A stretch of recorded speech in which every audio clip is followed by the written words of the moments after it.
Hai, masih bersama saya, Mr. Z bicara. Tentu saja bicara tentang kebenaran berdasarkan fakta, data, dan realita. Teman-teman, terkait dengan perceraian Mbak Imbong dan Paula Verhoeven, ada yang menarik dalam informasi ini, yaitu adanya berita Paula Verhoeven alami kekerasan ekonomi. Nah, kita tidak tahu nih seperti apa kisahnya. Bagaimana kekerasan ekonomi itu sedang terjadi. Sebelumnya mohon maaf teman-teman ya, saya masih berada di luar kota sehingga eh, membuat konten ini ya masih di dalam hotel ya. Namun tidak ada tidak ada hambatan dalam membuat konten untuk memberikan dukungan kepada Paula Verhoeven. Dan informasi dan beritanya ini sangat menggelitik teman-teman, sangat menggelitik. Benarkah Paula Verhoeven mengalami kekerasan ekonomi oleh suaminya? Kita simak informasi berikut ini. Langsung dari sumbernya Grid ID ya, Grid ID. Paula Verhoeven alami kekerasan ekonomi, tak dapat pembagian upah adil dari Baim Wong. Upah adil ini tulisannya nih ngeri nih. Kita bacakan aja ya. Model Paula Verhoeven mengaku mengalami berbagai kekerasan dalam rumah tangga dari Baim Wong. Tak hanya kekerasan fisik dan psikis, tapi juga kekerasan ekonomi. Kabar Paula Verhoeven alami kekerasan ekonomi ini diungkap oleh sang kuasa hukum, Siti Aminah Tardi. Ia mengungkap bahwa kliennya tidak mendapatkan pembagian hasil usaha secara adil dari perusahaan yang mereka bangun bersama, yaitu Tiger Wong Entertainment. Pembagian upah nggak proporsional. Jadi kan Ibu Paula juga bekerja di perusahaan bersamalah ya. Semua penghasilan kan dihitung. Itu harta bersama ya. Tapi misalnya itu pembagiannya tak seimbang pendapatannya. Begitu loh kata Siti Aminah. Menurutnya meski sama-sama terlibat dalam berkontribusi terhadap perusahaan tersebut, Paula tidak merasakan pembagian pendapatan yang sepadan. Namun ketika ditanya apakah ada kesepakatan khusus antara Paula dan Baim mengenai pembagian hasil, Siti mengakui tidak mengetahui secara pasti. Aku kurang tahu ada kesepakatan antara Baim dan Paula, tapi Ibu Paula menyampaikan kalau itu nggak proporsional. Tak hanya persoalan pendapatan, Siti Aminah juga menyoroti adanya indikasi kontrol ekonomi dalam hubungan tersebut yang menurutnya seringkali tidak disadari sebagai bentuk kekerasan. Kemudian hal yang lain sebenarnya kalau mungkin teman-teman lihat di media dan yang upaya memojokkan Ibu Paula itu adalah konteks kontrol ekonomi jelasnya. Kontrol ekonomi ini menurut Siti berkaitan dengan ketidakpercayaan terhadap pasangan dalam mengelola keuangan. Ia menyebutkan bahwa Paula merasa tidak dipercaya dalam hal tersebut. Ia merasa tidak dipercaya kalau kontrol itu lebih kepada ketidakpercayaan di dalam pengelolaan keuangan, terangnya.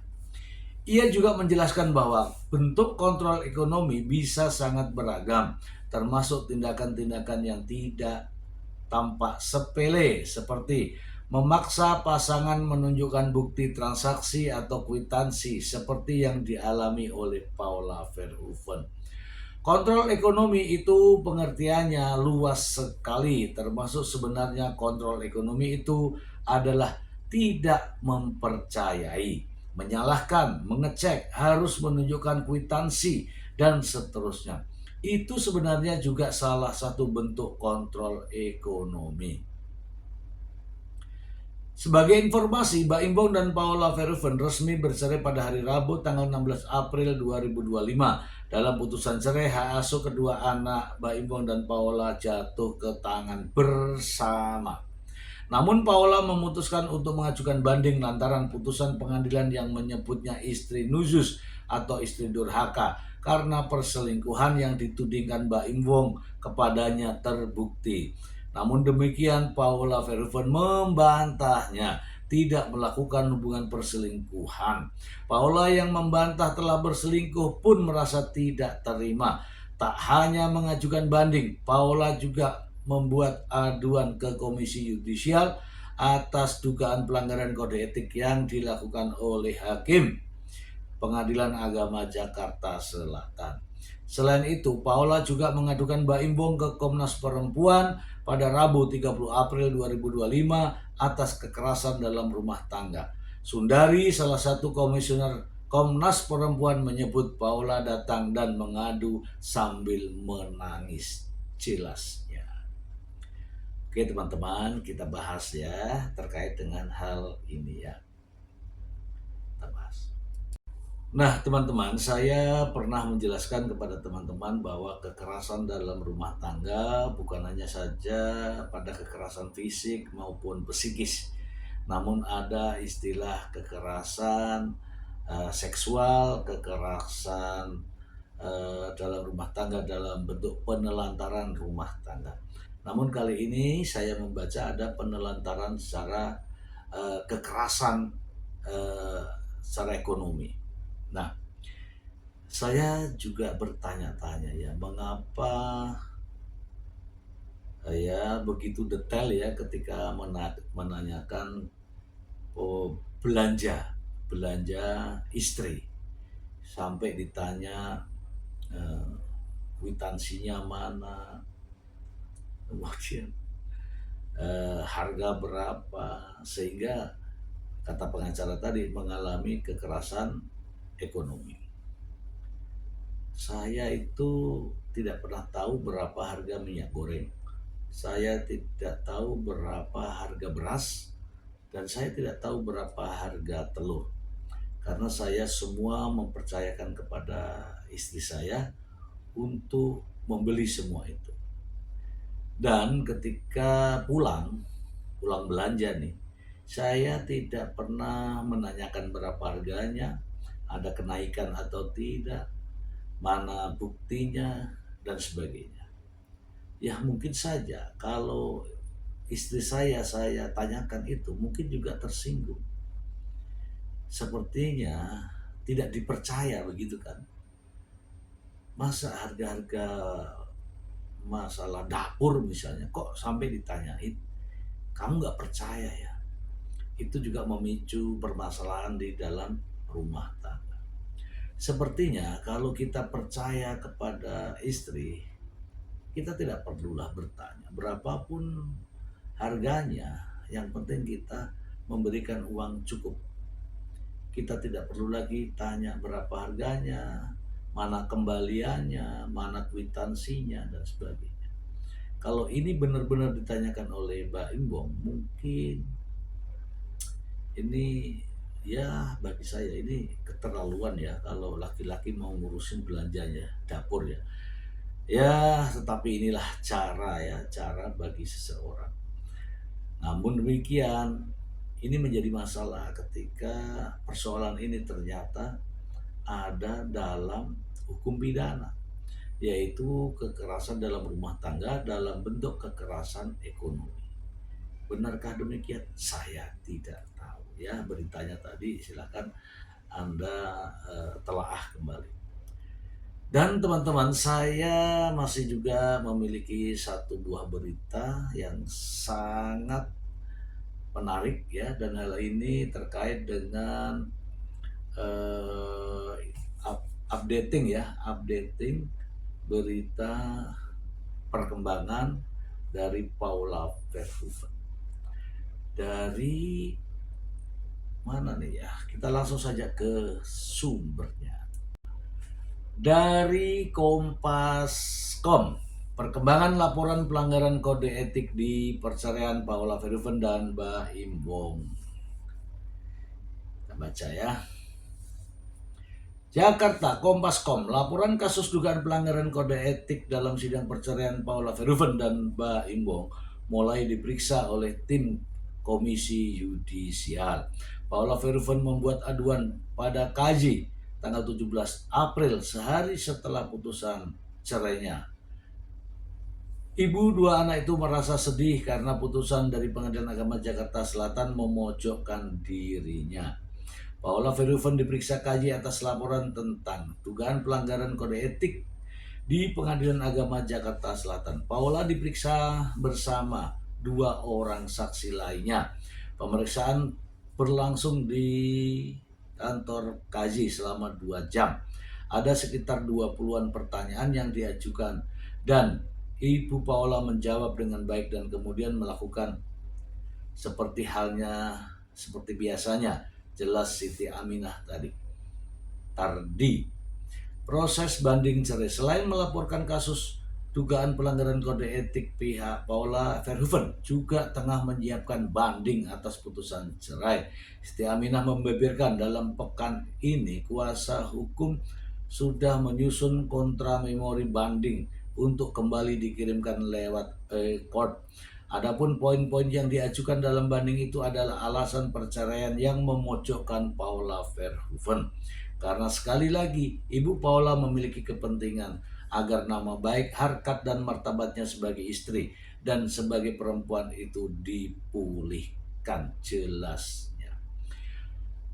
Ancaman talak. Kuasa hukum Paula Verhoeven mengungkapkan sebuah pernyataan baru soal masalah kliennya dan Mbak Imbong. Paula Verhoeven ternyata kerap diancam talak jika sedang terjadi perselisihan.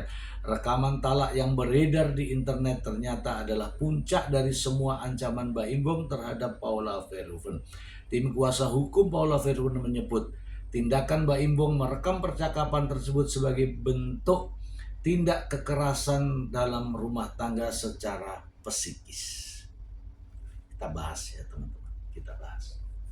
Teman-teman, mungkin teman-teman tahu ya, ketika seseorang benar-benar bersalah, benar-benar melakukan sesuatu perbuatan dan dinyatakan bersalah, saya tidak pernah melihat orang yang benar-benar melakukan perbuatan dan dinyatakan bersalah justru melakukan perlawanan. Dia akan diam dan merenungi nasibnya. Namun Paula Verhoeven dinyatakan sebagai istri yang melakukan selingkuh. Namun dia menyangkal, dia tidak melakukan. Dalam pernyataannya Paula Verhoeven menjelaskan secara jelas bahwa tidak pernah dalam kehidupan rumah tangganya terjadi perselingkuhan. Tidak pernah. Kalau pernah, pasti Paula Verhoeven tentu saja tidak akan melakukan perlawanan. Ya kan? Malulah kalau melakukan, tetapi bisa dibuktikan. Kemudian bagaimana mau melakukan perlawanan? Nah nyatanya teman-teman, Paula Verhoeven tetap tampil pede, percaya diri, dan mengatakan bahwa perselingkuhan itu tidak ada. Tuduhan-tuduhan itu tidak benar. Kalau benar pasti malu kan, ya nggak? Nah, karena itu tidak benar, maka inilah yang dilakukan oleh Paula Verhoeven, yaitu melakukan ya kan perjuangan-perjuangan untuk memulihkan nama baiknya, untuk memulihkan harkat dan martabat wanita, dan untuk memulihkan harga diri sebagai seorang ibu. Iya kan? Kalau benar terjadi padanya, tentu saja untuk apa melakukan perlawanan. Nyatanya Paula Verhoeven jelas berjuang untuk itu semua. Sehingga saya meyakini bahwa perselingkuhan yang ditudingkan oleh suaminya, saya yakin dan meyakini itu tidak benar. Kalau benar-benar terjadi, tidak mungkin Paula seberani ini melakukan perlawanan terkait dengan adanya rekaman yang beredar. Jelas itu kesalahan daripada Mbak Imbo. Ketika percakapan suami istri dalam rumah tangga direkam dan kemudian tersebar luas di masyarakat, itu ya sesuatu banget buat saya. Dan saya rasa itu juga yang membuat secara psikis Paula Verhoeven mengalami guncangan. Ini benar apa yang dikatakan oleh pengacara Paula bahwa ketika direkam, ketika diancam mau ditalak dan akhirnya dicerai, itu juga sebuah ancaman yang membuat psikis orangnya mengalami gangguan, guncangan. Dan ini tentu saja harusnya kita semua empati, bukan justru mencaci maki. Ya seperti apa yang terjadi saat ini, banyak orang yang justru tidak peduli. Paula Verhoeven itu seorang ibu, seorang wanita yang sedang tersakiti dengan posisi saat ini. Tetapi anehnya, para wanita-wanita justru tidak empati. Aneh kan? Aneh. Di mana jiwa kesetiaan sebagai seorang wanita, di mana jiwa kesetiaan sebagai seorang ibu, ketika melihat wanita yang sedang disakiti justru tidak berempati. Saya saja sebagai seorang laki-laki memiliki rasa empati kepada Paula Verhoeven. Walaupun secara pribadi saya sendiri tidak mengenal Paula Verhoeven. Namun terkait dengan posisinya yang direndahkan, harkat dan martabatnya, sehingga saya terpanggil untuk terus menyuarakan terkait dengan hal ini. Teman-teman, di Indonesia ada istilah perlindungan wanita. Di Indonesia ada istilah perlindungan perempuan dan anak. Tidak ada perlindungan laki-laki. Tidak ada perlindungan pria. Siapa yang harus melindungi wanita? Siapa yang harus melindungi perempuan? Para lelaki. Para pria yang merasa jantan. Saya hanya menyarankan sebagai seorang pria kepada Mbak Imbong agar sudahlah, hentikan permasalahan ini. Jangan sampai semakin panas dan semakin meruncing. Orang lain menikmati, sementara Anda